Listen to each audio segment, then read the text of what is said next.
Thank you for joining us today. This is It's All Gone Terribly Wrong, a podcast of absurdities, oddities, and obscenities. Ayo! And we're your hosts, Jordan Stock and Rebecca Carlson.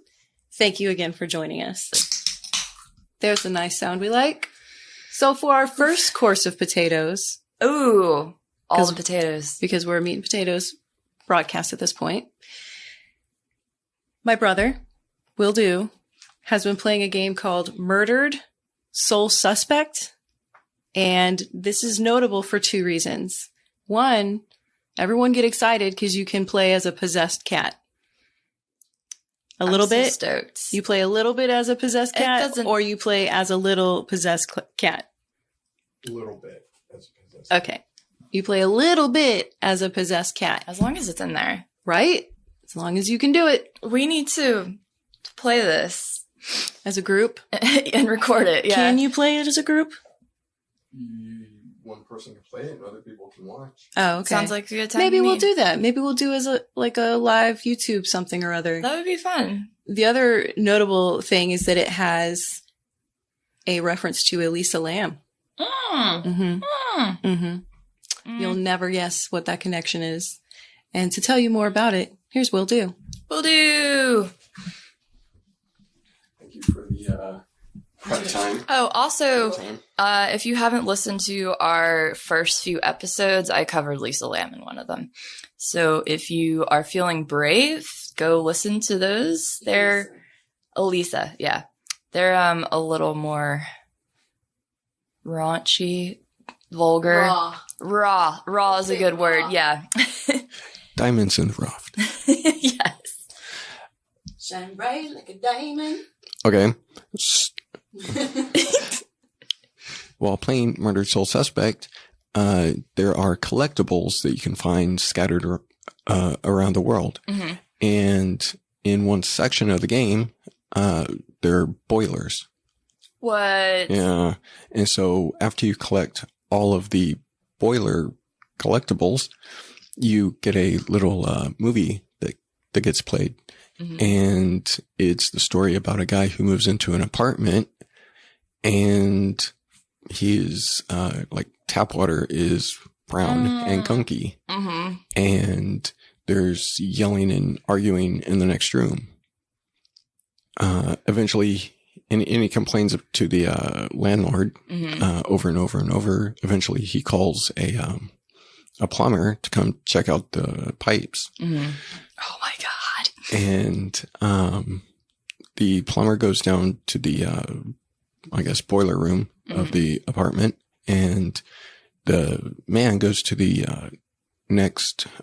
goes to the apartment where there's arguing and fighting all the time.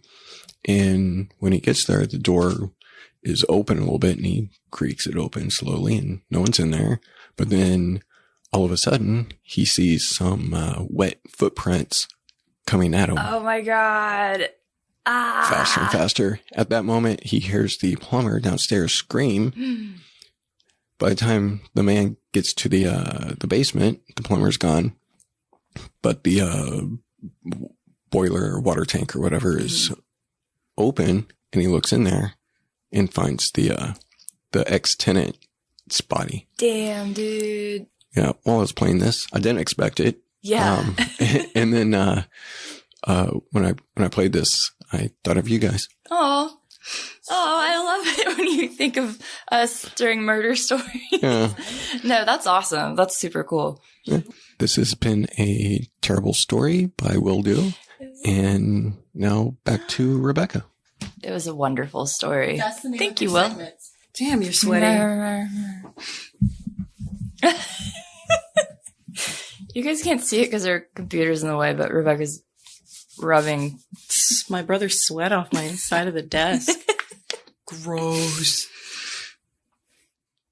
better than a stranger's. Oh God, that's the worst. Say you're at a crowded concert or crowded Walmart. Sitting on a toilet seat. What?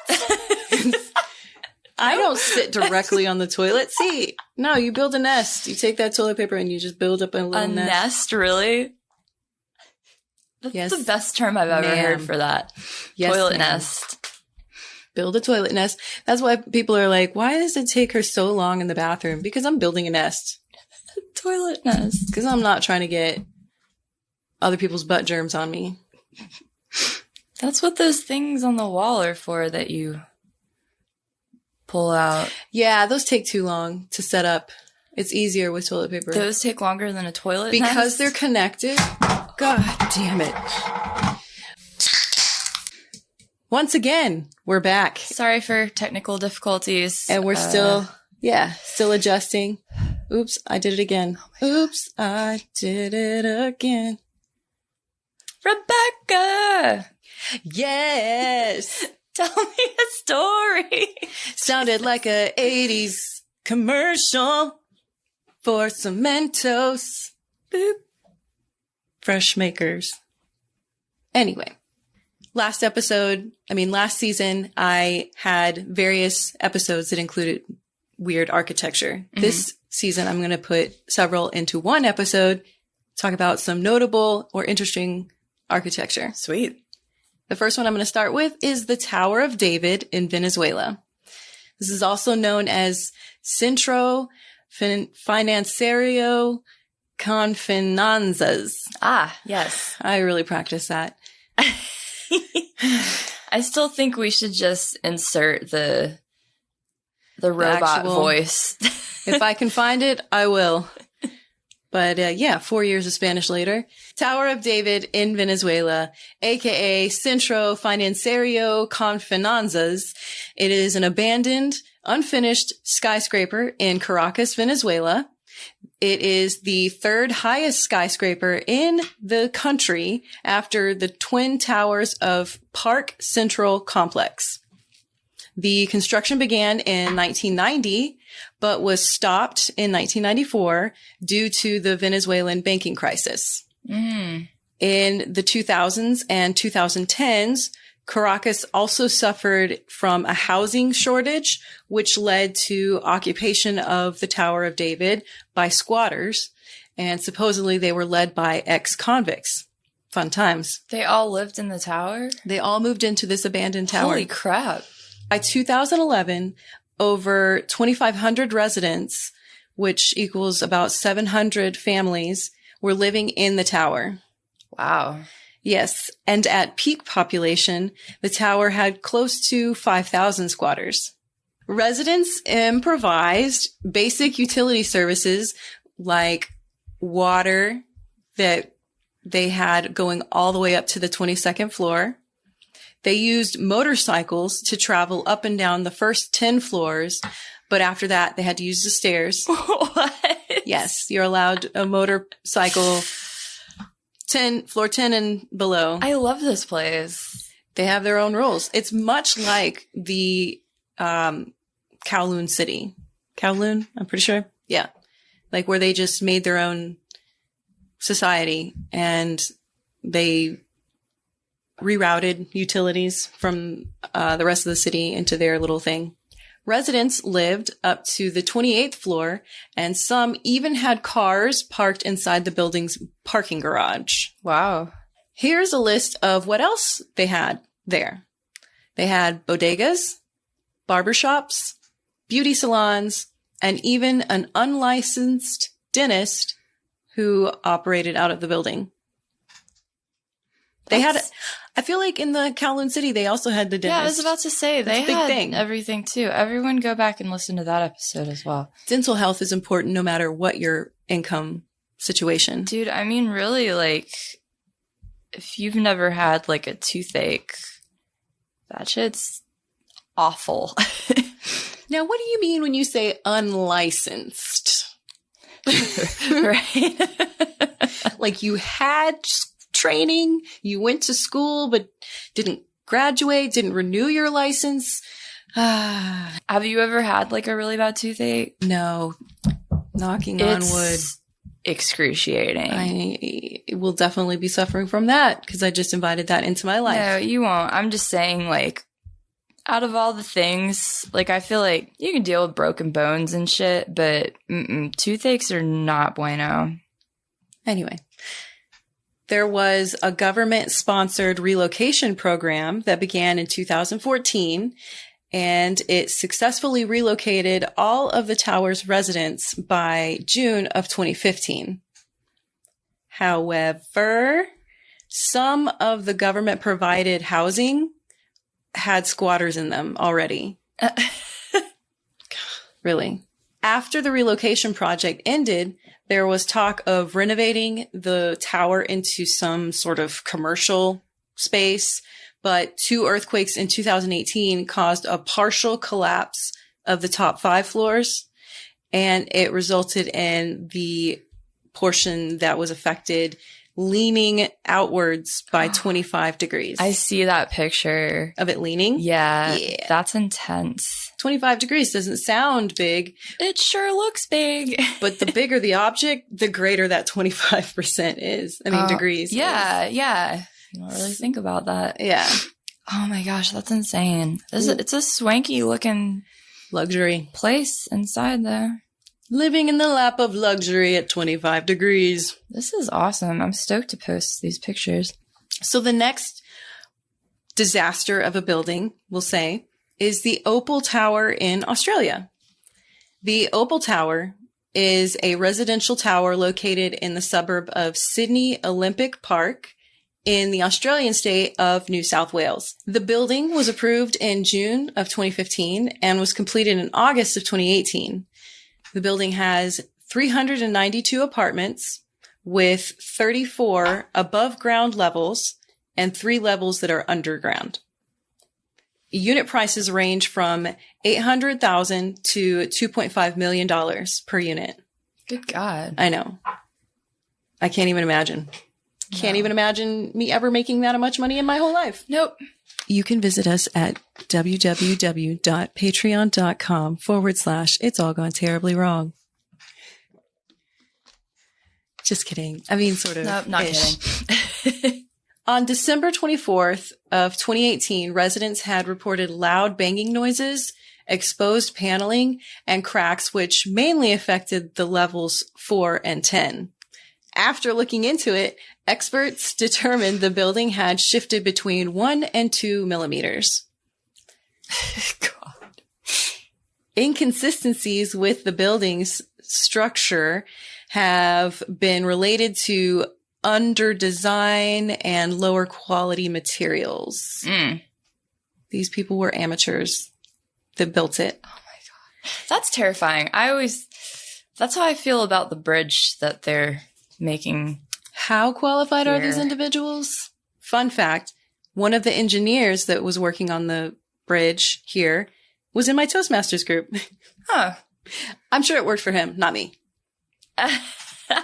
He is talking proper to all those construction workers out there. He's an engineer. He talks to like the foremans. So he has to like show plans and I don't know. I didn't catch the engineer part. I'm not sure why. Yeah, that's not bad. He is an engineer. Short story. I went to the bar one time and this super drunk asshole dude was there. And prior to him being super belligerent, he told me that he led one of the construction crews that are building some of our larger companies' towers. Oh, okay. Yeah. Gotcha. So that was comforting. Oh, yeah. We hope that he's like landscaping. Right. Although that's very important. We do love our landscaping. We do. Okay. Yeah, you got to be careful about getting into conversations like that with people at the bars. You know, like, what if you find out one of them works in your like dentist office? Things you don't want to. Yeah. Hashtag small town life. Also met some lawyers and judges that were at a bar doing coke and being wasted. Oh yeah, yeah. Good times. Oy, oy, oy. So back to Opal Tower. Over 3,000 residents were evacuated from the building and relocated to a Airbnb. Oh, I thought or hotel. Okay. I thought you were going to say something else, and I thought it was going to be funny that I thought you said Airbnb. I was not expecting that. Actually, an Airbnb. That's great. They made sure to include that information in Wikipedia, that it was specifically Airbnb and also a hotel. I love it. This was over the Christmas and New Year holiday. So people are visiting with their friends and family, and they have to live or do this in an Airbnb or / hotel. The evacuation also included buildings, roads, and a railway station, all within a radius of 1 kilometer, which is like 0.62 miles. A report by university deans had recommendations to create a directory of engineers who worked on the buildings so that they could find out who did this. Are you licensed? And what methods did you choose? Yeah.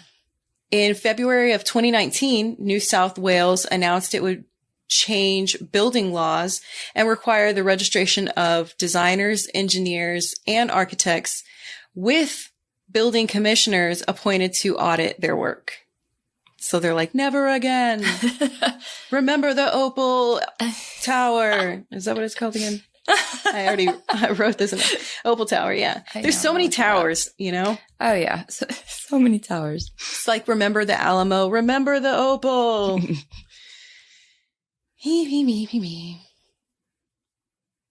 Fun fact, as of April 2019, 90 of the units have been reoccupied. Oh, wow. I was almost going to say 90%, but that is wrong. That is false. 90 total units have been reoccupied. So good for them. I guess, man. I don't know if I would trust that. Yeah, you're right. I couldn't find much on what they did to fix it, but I'm sure you can. If you choose to. Listeners, I put the homework on you. Yeah. You're welcome. I was looking at it. It's a fancy tower. It makes you question, when they charge you $5 for a bottle of water at these various luxury hotels, where did you scrimp and save is what I want to ask. How sturdy are these walls and floors and pillars, pylons? All the things. That's really all of the building terms I know. I don't know more than I do. Just kidding. Oh. I'm going to end on a high note. Ha, ha, ha. No pun intended. Okay. Huh? Oh! I always do that. And I make these unintentional puns and I don't even get them. I don't get them myself. That's okay. Sometimes my brain just autopilot smart. I don't even know. Okay. So I want to end on vertical forests of Milan. Actually, yeah, there's two. This is also called Bosco Verticale, or Verticale, because it's Italian. I don't know. Mm-hmm. And this is a pair of residential towers in Porta Nuova. This is a district in Milan, Italy, if you didn't know where Milan is. We just had a cloud go by, so our lighting changed a little bit, if you noticed. Yeah, I on feel camera. like I got a lot more dark than you did. We'll fix it when you finish. Again, I am pale. I'll always be paler than you. I'll always be whiter than you. That is so creepy. I did a creepy move for our audio listeners. I'm not going to forget about you. I'm sorry that, I make a lot of references. Jordan, you do a much better job of acknowledging audio listeners than I do. Oh, thanks. But I completely forget, and I always reference the camera stuff. My bad. Anyway, so this district in Milan, Italy, opened in October 2014. It has, there's 2 towers, and one of them is 26 floors high, and that is 364 feet. Mm-hmm. And the other one is 18 floors, which is 249 feet. Okay. Between the two of them, they contain more than 900 trees, which is approximately 550 on one building and 350 on the other. And this is a total of 8,900 square meters or 96,000 square feet of terraces. I didn't check that math, so sorry if it's wrong. Whatever's close enough. I checked it. I swear. Just kidding. So apparently 96,000 square feet of terraces. It contains 400 condominium units, and those priced between 3,000 and 2,000 euros per square meter. Sorry, per square meter. That makes a big difference. Yeah. I was like, this doesn't sound like too much. No, they're quite expensive. Each tower, I already said that.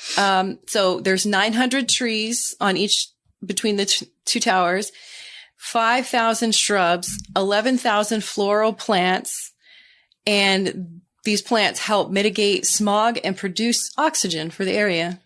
Okay. Yeah. That's pretty sweet. The project was actually designed by, oh God, I gotta gear up to say this name. The project was designed by Boeri Studio. She said questioningly of her pronunciation, as part of the rehabilitation of a historic district in Milan between Via de Castiglia. Oh, okay. God. Via de Castiglia. No, guys, it's probably de Castilla. Yeah. I don't know. Yeah. And then I want to say E-I-E-I-O, but then I hate myself for saying it. And Confalaroni. Oh my God. Anyway, between two other districts, I suppose, because I'm unfamiliar with this area, but you may be, because they are known as the richest business districts in Europe. Okay. Yeah. So I apologize that I didn't know that, if it's a common knowledge thing. Especially because we have listeners in Europe. We do. Not in France, because I apparently pissed you all off. I apologize. Let's see if I can piss any other foreign country off. Oh, okay. Cool. We want to check people off the list, not on the list. That's the goal. Italy, I'm looking at you. Looking at you. The towers were designed to... Nope. The towers were... I hate my life. In Rebecca's defense, her cat barfed on her bed last night, and she was up all night doing laundry. Till 1:30 plus, because I stopped looking at the clock, cleaning linens, bed linens. Thanks, buddy. Will's caressing the cat now. Son of a bitch. Anyway, the towers were designed with input from horticulturalists and botanists, and is self-sufficient by using renewable energy from solar panels and filtered wastewater. Huh. Yeah. Huh. The design was also tested in a wind tunnel to ensure that the trees would not topple from gusts of wind. Oh, that makes sense. There is a super sweet drone video. Oh, God. Words are hard. They are. Words are so hard. Speaking is so hard. I'm so sweaty. You're stressing me out. Now I'm like, how am I going to get through this story of mine? Is this LED or is it like fire? It's the lights they use in the tanning booths. Right? I do feel like I'm scorched. No, I'm burning up. All right. Well, anyway, there's a super sweet drone video online, and I will link the video in the notes. Boot. that is the conclusion of my Weird Architecture Season 2 episode. Thank you for listening. Goodbye. Do you feel relieved? Quite relieved. You did good, dude. That's pretty badass. Stressful. Yeah, I wanted to go lighter this episode, definitely, because I did death in the last two. Last two. Yeah, I did too. Well, one. Well, tree death. Death to People trees. death. And I brought them back to life and put them in a prominent position. Yes. Yay. We'll cut here to go to our mid-episode. Whatever. Poop. What superpower would you want? Oh, God, this question. I don't know. Mine's definitely flight. Hands down, flight. Honestly, I almost said that. It was like, it'd be so much easier to do everything. Flight. I know, but it's a thing that I've always wanted, so. That's a good one. What would be yours? Will do. Hold on. Couch cam. There you go. We'll fix it. Later. But couch cam. The problem with flight is, well, first off, bugs in your teeth. I wouldn't be going that fast. Still gonna get bugs in your teeth. Second issue. I would get an outfit. Cold. Huh? You're gonna get cold, lack of oxygen if you go too high. Shut up. No Icarus. No, shut up. Listen. And you can only fly at night because if you fly during the day, people are going to see you. You're going to end up on a table where they dissect you. Autopsy Yeah. table. Rebecca Autopsy on Fox. I like to think it would be like a Supergirl situation where the government would just come to me for like So secret you're missions. basically a god. Because that's what Superman and Supergirl are. Oh. So Yes, I want superpowers. Supergirl powers. All the superpowers. That's the superpower you want. All the superpowers. Yes. Genie in a bottle. I want more wishes. I want infinite wishes. I thought you were going to break out into Christina Aguilera. I'm a genie in a bottle, baby. Or Chris Jericho. Chris Jericho. He's a wrestler, has a rock band. Oh, and he sings. Stretch. Okay. What superpower would you like? I don't know, man. To have bionic legs. Bionic legs. To do No. what? Would to you not run a have lot? my kneecaps break Oh. anymore. Short-sighted there, I think. After your leg heals, you'll be like, bionic legs? This is shit.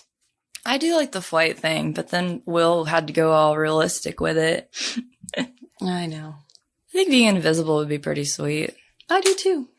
Could I just be a millionaire? Is that a superpower? I mean, according to Marvel, it is. Tony Stark? Yeah. All right, man. That's the one I want. Just kidding, Marvel fans. I know he's legit genius and like that's his superpower because he's genius. Robert Downey Jr., I love you. No? No comment. No, I'm just kidding. He's fine. I mean, He's fine. He's a... I I think don't sexy. dislike him. Let's segue out of this quickly. Butterfly in the sky. Thank you. I Dude, that's going to be stuck in my head. fly twice as high. Welcome back from the mid-episode, whatever we did. Yep. Yay. Hope you had a lovely break. Took a poop. Got to stay regular, stay happy. Oh, yes. The older I get, the more I believe that. I'm almost a fan of prunes. Almost. I'm going to get you there. Baby steps. Love me some prunes. I don't know who you are, 855. Goodbye. Goodbye. Well, this is the point in the show where we talk about our iTunes and our Patreon. Okay, good. Because, yep, talk about it. We have several new iTunes ratings. Again, I can't figure out how to see ratings without comments yet. I'll figure it out at some point. Figure it out. Figured it out. But the one that did leave us a comment, it was great. It was a great comment. Thank you so much for doing that. And this was from JSNSJDBSBB. If that stands for something, I really like to know. because it does sound very interesting. However, it also looks like you just pressed a bunch of buttons on the keyboard, like keyboard cat. Oh, yeah. That took me a second, clearly. Wait, camera people. Okay. Anyway, thank you so much for that iTunes review. It was really great. And to the people who keep leaving 2-star reviews, tell leave a us comment. Why. Yeah. We need to know. We need to know. We do. We don't have any new Patreon subscribers yet. However, we want to remind you that 10% of our Patreon donations for the month of September are going to the American Foundation for Suicide Prevention. Yes. So in addition to exclusive content, a free sticker, and more, you are helping this amazing organization. So I hope that is an inspiration to you. Indeed. Quick disclaimer. If you are in crisis, please call the National Suicide Prevention Lifeline at 1-800-273-TALK. That's 1-800-273-8255. You can also text the crisis text line by texting TALK to 741-741. Yes. I think there's even a movement/bill that is being considered or passed that will make that line, that text line, a 3-digit number, like 411, 311. Oh, that'd be awesome.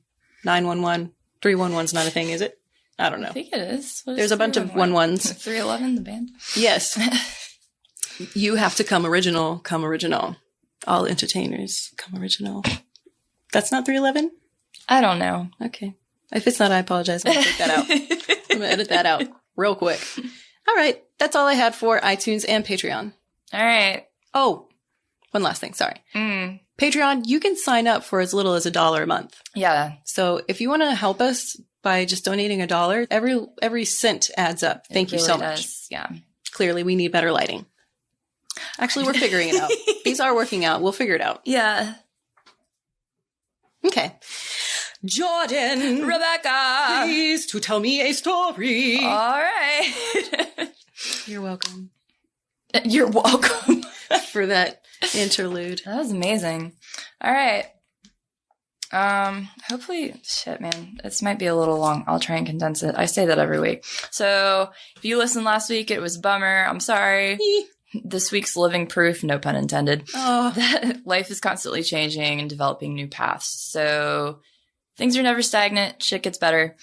I know, like, the term "you're not alone" doesn't feel like it means shit, but I can truly say that people come into your life when you need it the most and might not even realize it.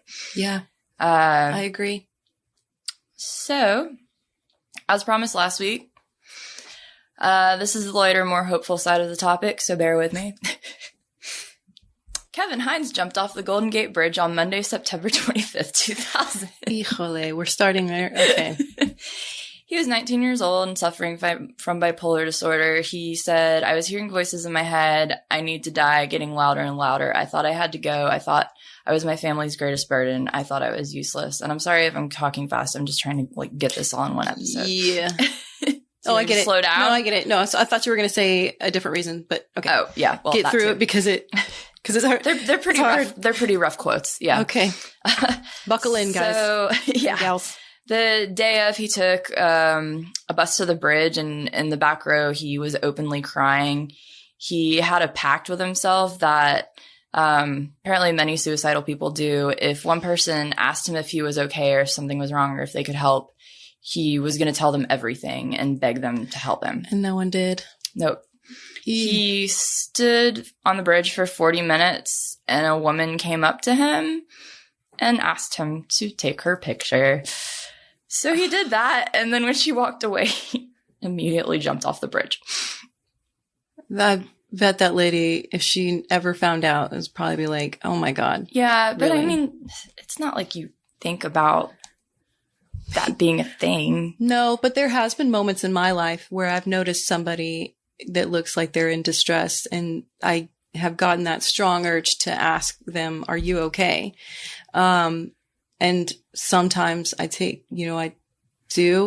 to it, and if they either say, yeah, I'm fine, or they say, oh, I'm just having a bad day, or, what have you. Maybe 1% of the time somebody actually is like, yeah, actually I'm having a really hard time, and like actually gets into it. Right. But I can clearly think of instances where that's happened and we ended a conversation in a hug. So I hope that. Well, even just asking someone for them to feel like maybe someone cares, and maybe like you opened a door for them, so they might reach out to you later too. Yeah. Like, I think that's super important. Right. Hey, everybody, let's all, Rebecca and I are doing happy hands. Happy hands. Hey, wavy hand emoji. Everybody, the next time you see somebody who looks like they're in distress, just say, hey, are you okay? Yeah. Take a second out of your day. It's not that. And if it's something super serious, send them to, tell them to text talk at 741-741. If you don't feel like you can handle, I don't know if it's just being like, oh, well, do this instead, but. No, I'm saying no, I know. In the course of the conversation, things get super serious and you don't feel qualified to help. Yeah. You can always suggest that talk or at 741-741. Even reach out to someone that might be mutual friends or someone that you can confide in to see if someone else can help them or get advice. Yes. Okay, please continue. So, Kevin jumped and he fell 223 feet, hit the water in a seated position at roughly 75 miles an hour. 75 miles an hour. Oh, no. Ouch. Yeah. He said the millisecond my legs cleared the railing and he felt the true fall, he had instant regret for his actions. It took 4 seconds for him to hit the water, and he said it actually felt like exactly like that. And he recalls in those seconds, he said he had instant regret, powerful and overwhelming. As I fell, all I wanted to do was reach back to the rail, but it was gone. The thoughts in those 4 seconds, it was, what have I just done? I don't want to die. God, please save me. And then boom, he hit the water. And he said he had never felt pain like that. He was completely disoriented because, like when you go in the water, sometimes you can't figure out which way is which. Well, that and you're in excruciating pain. Yeah. He broke his back, like his spine in multiple places. I'm sure. So, not only is he in the water, but he's also like, in excruciating pain. He said 1 second he chose to die and then he desperately wanted to live. So despite the pain, he figured out where it was going and started swimming towards the top, which what helped him persevere was that he knew he didn't want to die. And the last thing he wanted was for his loved ones to think that he did.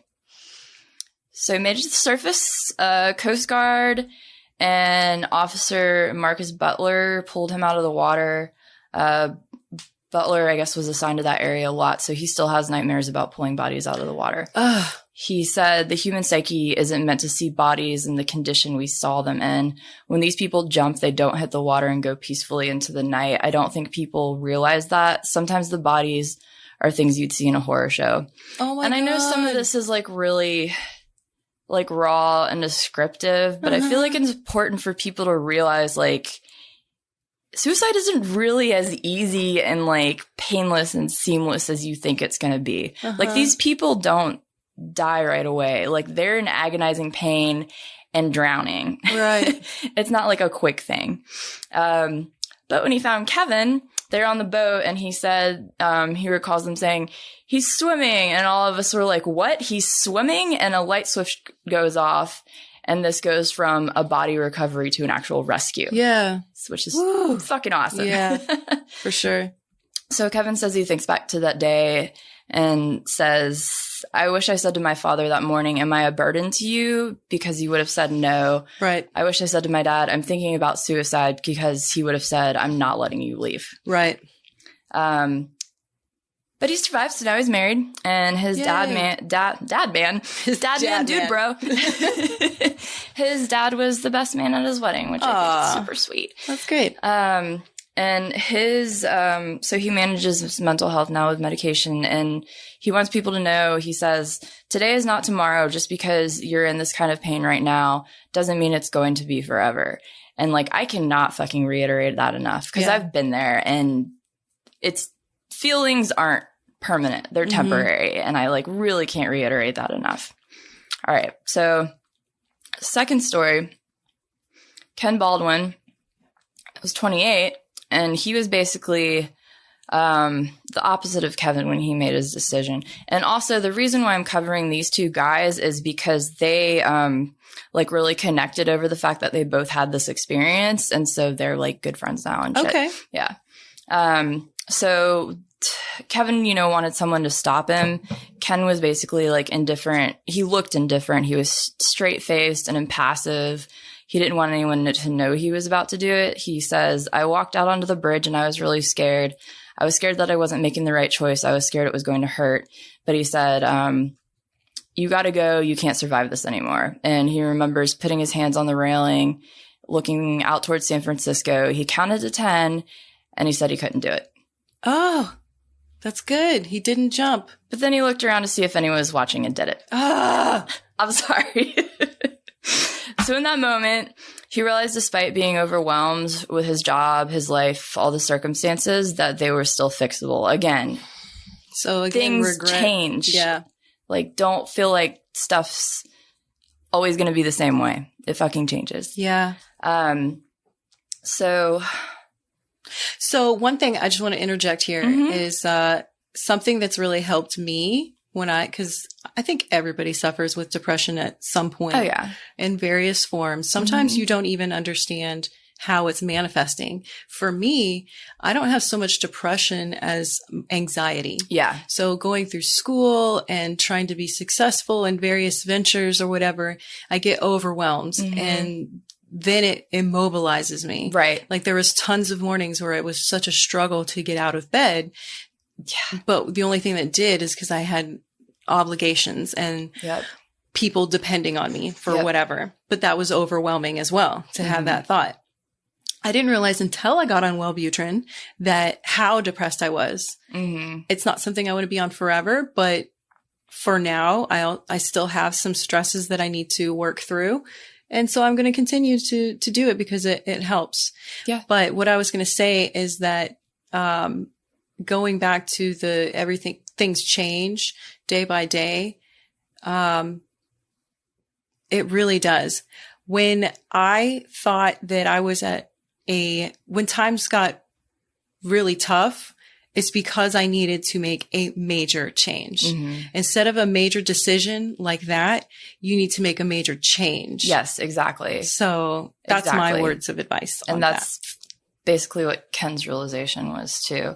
And also in regards to what you were saying about like being overwhelmed and so much stuff having like going on. I know sometimes you can't like fix that right away, but there are resources. If you're overwhelmed and you can like at least take one thing away from, you know, what's stressing you out, like don't feel like you have to, you know, like you don't have to be fucking perfect. Like you don't have to complete everything right away. Exactly.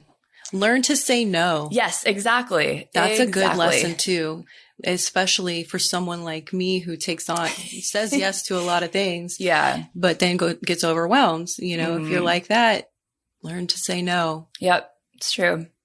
Anyway. One other note on the medication though.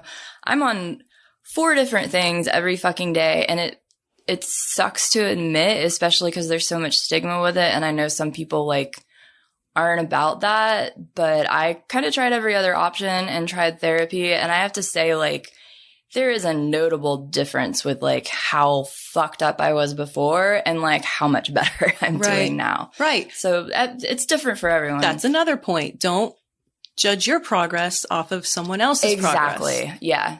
If you feel better than you did before, that's the right direction. Yeah, absolutely. Absolutely. Absolutely. You can buy that shirt on our merch site. Okay. So he said as soon as he like watched himself pull his hands off the bridge, he knew at that moment that he had really, this is him, quote, that he really messed up. Everything could have been better. I could change things, and I was falling. I couldn't change that. Yeah. What? I think you read this to me or something. I am having very much deja vu. I think it's just deja vu. Okay. It's weird. It's a glitch in the matrix. Oh, shit. Okay. So, damn it. He was falling. Yeah. He couldn't change falling. Okay. He saw the faces of the people he loved that he didn't want to leave behind. So it wasn't like, it was like his life completely flashing before his eyes, but it was his current life. And despite the fact that that's what drove him to attempt to perform suicide in the first place, he realized like he didn't want to leave. He saw the good things, maybe. He saw that he was he says, quote, end quote, and quote, it was everybody I was going to hurt. My wife, my daughter, my mom, my dad, my 3 brothers. I've never felt anything like that. It was such profound sadness. Yeah. And he said as soon as he hit the water, he also, like Kevin, had a fierce will to live. He says, quote, I realized at the time the irony of living through the jump and that I was probably going to drown. When I wanted to live the most, I was probably going to die. And he hit the water in a cannonball. Shattered all his legs and stuff. It didn't seem like it. He had obviously a bunch of really bad bruising. But he suffered from a collapsed lung. So Coast Guard pulled him out as well, though. He was still alive. And surviving that, Ken said he truly began hearing when his wife said that she loved him. Oh, that's he nice. Quit the job that he hated and had been working for 25 years. Yes. And because of that, he got to walk his daughter down the aisle and became a proud grandfather of 2. Yay. And he still lives with anxiety and depression. I kind of like this though. He said he found freedom in realizing that he'd never be okay. Quote, I realized, this is my life. This is how I'm going to go through the rest of my life. The depression is never going away. You can only stave it off. You can help yourself. You can have the tools to be able to work with it. And that freed him, basically. Yeah. He's like, I have this shit going on, but I can fucking do something about it. I can see that. Yeah. And his advice is find a loved one and believe them when they say that you're worth it. Every single day I go, I get to do this. And when it's a bad day, I go, okay, I can get through this. Those are good words. Yes. Okay. So I have one more part to this. It's fairly short. Okay. And out of all the things, this is the part that I totally teared up during. Uh-oh. I'm tissue-less. I didn't know this was the direction that it was going to go. Okay. I'm tissue-less. So Kevin doesn't think he was alone in the water the day that he jumped in. What? He said, I couldn't breathe and I kept going down. Every time I went down, I'd go further and then I'd have to swim back up, spit out salt water, go back down, spit out salt water, go back down. So it was just constant, he was drowning. Okay. He couldn't yell. He tried to scream. His lungs were impacted. He couldn't make any noise. Then he says, quote, something began circling beneath me. And I mean something very large, very slimy and very alive. And I'm freaking out and I'm thinking, you've got to be kidding me. I didn't die jumping off that stupid bridge and a shark is going to eat me. Right. But then he realized he actually he was so exhausted. He didn't have the energy to stay afloat anymore. Plus his back's totally broken. Right. The thing underneath him was keeping him buoyant. Oh, wow. And there were bystanders that saw it too, from the top of the bridge. They could see him and this thing underneath him. So one of them found out, who identified Kevin and everything. And so they sent him a letter afterwards and it read, Kevin, I'm so very glad you're alive. I was standing less than 2 feet from you when you jumped. Until this day, no one had told me whether you lived or died. By the way, it wasn't a shark. There was a sea lion, and the people above looking down believed it to be keeping you afloat. That's awesome. I was like, oh my God. I was just going to say like a dolphin or something. Yeah. Well, they also said maybe it was a dolphin, but by the size and the shape and everything, they think it was a sea lion. Oh, that's awesome. And there's some people that are like, no, that was bullshit. Fuck you guys. It was a sea lion and it was helping Kevin. Yes. Because multiple people, that was the other thing. Officer Butler, the guy that pulled him out, rescued him, said that he never saw an animal in the water, but he did say a second witness came to the station after the rescue and told them as well that they saw a sea lion help Kevin. And, cause when the boat comes up, it's not going to stay. It's going to get scared and swim away anyways. It's not going to be like, what's up, dudes? All right. You got this, bro. Yeah. Okay. Tap out. He said it would make sense though, how Kevin was able to stay afloat. Because he was wearing like long sleeves and jeans and boots, which obviously like makes it even more difficult to swim. I wonder if he was wearing dark clothing, if the sea lion thought he was another sea lion in distress. He's trying to help him. I know. Questions from the couch. Will do. Hold on. Before you say anything, you know what to do. You know what to do. That blob in the corner is Buddy. Blob. Oh, also for those listening, we'll just switch the camera to the couch cam. Couch cam. And he's sitting there drinking a Pabst and petting Buddy. Okay, go ahead. The podcat. I watched this video of this National Geographic photographer who went up to the Arctic or whatever to film sea lions murdering fish or whatever. And the sea lion kept bringing him fish. Oh, that's awesome. I remember that. I saw that video too. Yeah. He was like, please eat this. I got it for you. Right? That's so cute. It's awesome. They're very helpful, and we're destroying their habitats. Oh, bummer. Okay, I'm going to switch the camera back. Okay. Bye, couch cam. They're kind of Yay. jerks, like most of the time. They're jerks? Sea lions? I don't know anything. I'm sorry, I keep bumping the table. No, you're fine. I'm They're very not uncomfortable. particularly nice. Or is that what I'm thinking of? No. Sea lions, Sea maybe? lion, not the big fat ones. Seals? Walruses? Yeah. Sea elephants? One of those. I don't know. I know one of them isn't really Sea nice. anemones. I think the seals are the chill ones, though. Have you ever seen that video also where there's like a National Geographic guy and he's like laying on the beach and is it a sea lion, not seal, like flops up to him and like tries to cuddle with him and is like trying to flop on top of him and just like, I don't know, does like this cute little cuddle thing. Okay. Let's wrap this up though. Okay. So I don't want to get in like a huge debate about it, but I know a lot of people that are like vehemently think suicide is selfish. And I used to think that too, but like after being on the other side of that, and also after reading these stories, like I think they're good examples. When someone performs it, it's because they're in the mindset that they're a burden. Right. Like they're depressed, they have bipolar disorder or whatever, and they think that they're doing their loved ones a favor by not being in their presence anymore because they don't have to worry about them. So I just wanted to throw that out there. Like it's not a selfish thing. At least I don't feel like it is. Right. So anywho, National Suicide Prevention and Awareness Month is this month. And National Suicide Prevention Week actually is next week when this episode drops on Monday.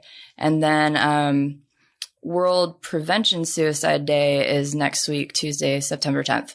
So things you can do are simple as like wearing a purple or teal blue.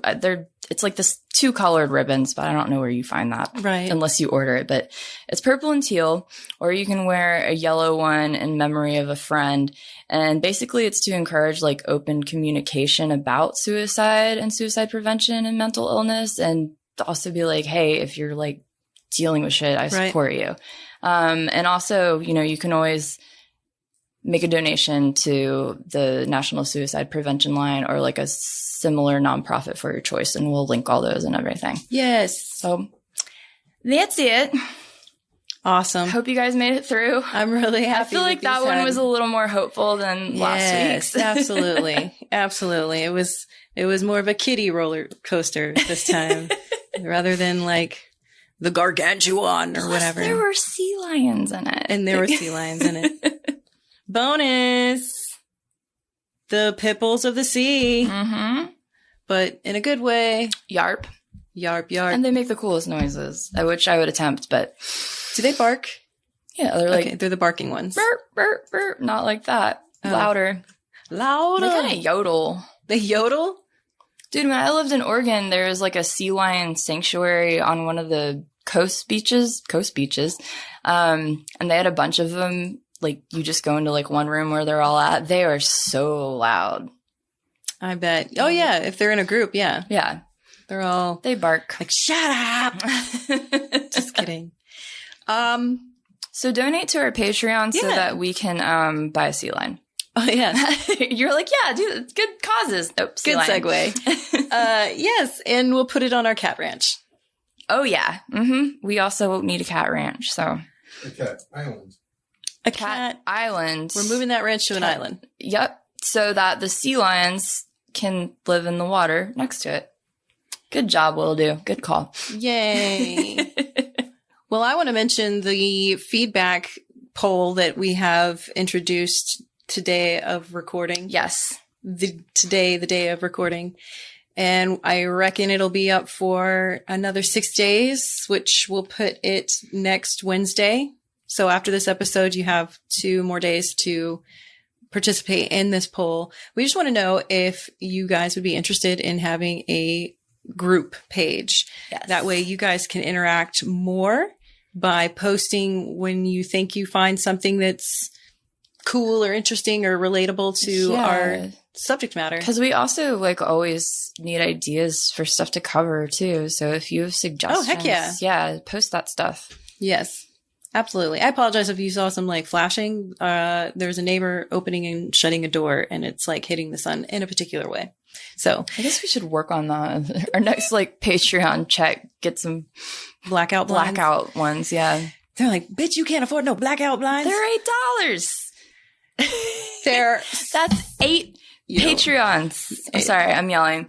No, that makes sense. Yes. So we need $8, guys. $8 more. Please. And thank you. But yeah, you can sign up for Patreon for just $1. Yes. But we also have the and you 1, get 3, a and 5. sticker and free content. Like you really cannot beat that. Yes. And then if you start liking it a bunch, you can up your donation or give us a one-time donation. We accept all of your monies. Yeah.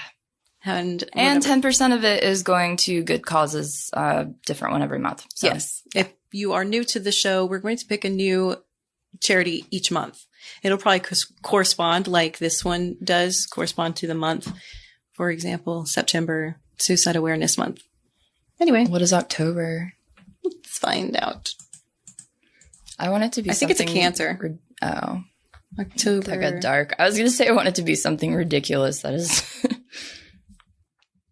I think you're right, though. Yeah. Ouch. I'm sorry. It's Breast Cancer Awareness. I should have known that. Oh, that's awesome. Yeah. I did know that. So next month will be that, which is pretty sweet. Save our titties. Save them titties. Okay. Yeah. Okay. A little much. Let's reel it back. Wait, let's take about 10% off of that. Another letter, Kenny. You're welcome. Okay, well. So that's it. Anything else? All right, cool. Well, we're done with the show. Bye. No, I'm just kidding. See you later. So I guess until the next time it all goes terribly wrong. I'm Jordan Stock. And I'm Rebecca Carlson. And we're sorry. Meh.